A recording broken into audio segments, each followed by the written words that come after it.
What's up, guys? James Carter TV here to recap the Monday Night Football game between the Buffalo Bills and the New England Patriots.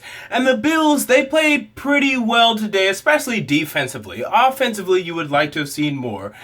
But with that said, they're in big trouble because the AFC wild card is more jammed up than it's been throughout this entire season. I mean, since week 1. I mean, when everyone was 0-0, then it's pretty jammed up. But now it is really jammed up. There's a whole bunch of 5-5 teams, and they've slowly gotten to a position where I think they're not going to make the playoffs. I mean, I didn't think they were going to make the playoffs anyway coming into the season. I had them going 7-9. Right now, they look better than that.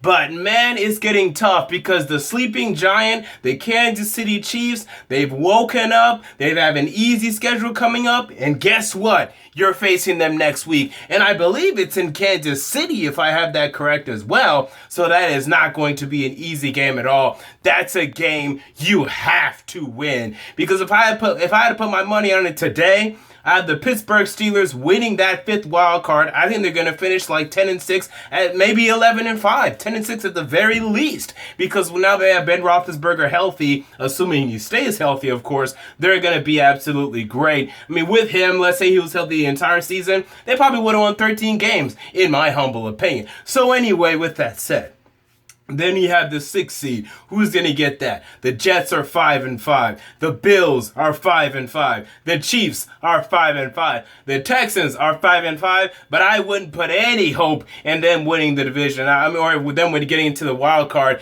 Their chances are either to win the division or that's it. Because they're not finishing a game over 500. Hell, 500 would be a hell of an accomplishment for the Houston Texans. And I don't think they're going to get there. So really, you're talking about the Jets, the Bills, the Chiefs. I think one of those teams is going to end up with that wild card. Which one? I don't know. Right now, I'm putting my money on the Kansas City Chiefs. But let's talk about this game specifically. So the Bills did a lot of good things defensively. They were able to harass Tom Brady. This Patriots offensive line has been in flux throughout the entire season. The Bills defensive line took advantage of that, and they harassed Tom Brady. I mean, this was by far, to me, Tom Brady's worst game this season. Like 20 of 39, 1 touchdown, 1 interception, 72 quarterback rating. I mean, this is the worst you're going to see from him, and this was a bad week to do so because Cam Newton on the other side of the sea had a very nice game, 5 touchdowns. And now you have to start to think Cam Newton's getting real close to passing Tom Brady in the MVP discussion. He's not quite there yet, but man, he's getting close. I'm not sure Tom Brady really cares about the MVP, but I do. All right, so that's just something I'll be looking out for within the upcoming weeks.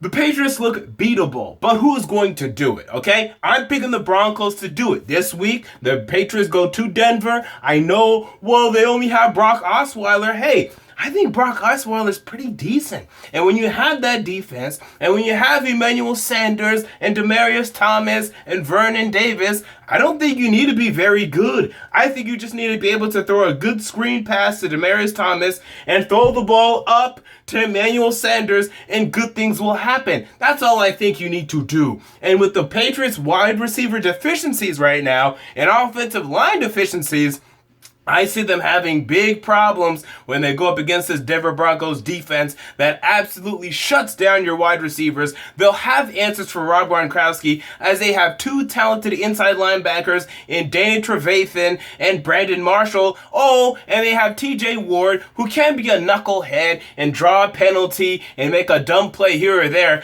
but he's a pretty good strong safety, and he will not be afraid of Rob Gronkowski. I like the Broncos to beat the Patriots and end their undefeated run this upcoming Sunday. But point is this: the Patriots won the game, the Bills lost the game. I mean, this is something we expected to happen. The Bills, Tyrod Taylor got hurt a little bit. You know, this is a disappointing season for you guys. To me, I mean, yes, you've made progress. I mean, you haven't even made progress, actually, because you were 9-7 last season.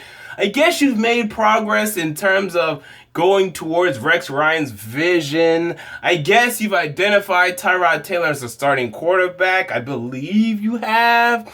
But Sammy Watkins, I mean, this guy, to be quite honest, I think he's the most talented player on your offense, if not your whole team, and he continues to be underutilized. When you look at Odell Beckham's of the world, of that 2014 draft class, I think Sammy Watkins going in was the best wide receiver he's been anything but from that draft class, and I think it's just that just because he's not getting the ball thrown to him, he's been frustrated. He's going to continue to be frustrated. I mean, you guys have weapons. You have Sammy Watkins, Robert Woods, LaShawn McCoy, Carlos Williams. When is it going to start meshing? It needs to happen next week. You're going to Kansas City. You're in big trouble. I think you're going to lose. Prove me wrong. So Bills lose, Patriots win. I think they're both going to lose next week. We'll see which one of them proves me wrong, because if I had a bet on it, one of them probably will. Until next time, James Carter TV, I'm out. Peace.